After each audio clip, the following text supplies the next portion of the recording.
சினிமாவில் அதிலும் குறிப்பாக நடிகர்களிடம் நன்றியை எதிர்பார்க்கக்கூடாது என்பது எழுதப்படாத தகவல்.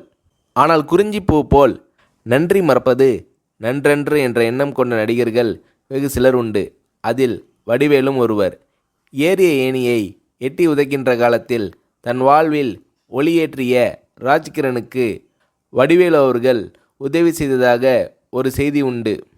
அந்த உணர்வு எப்படி வந்தது?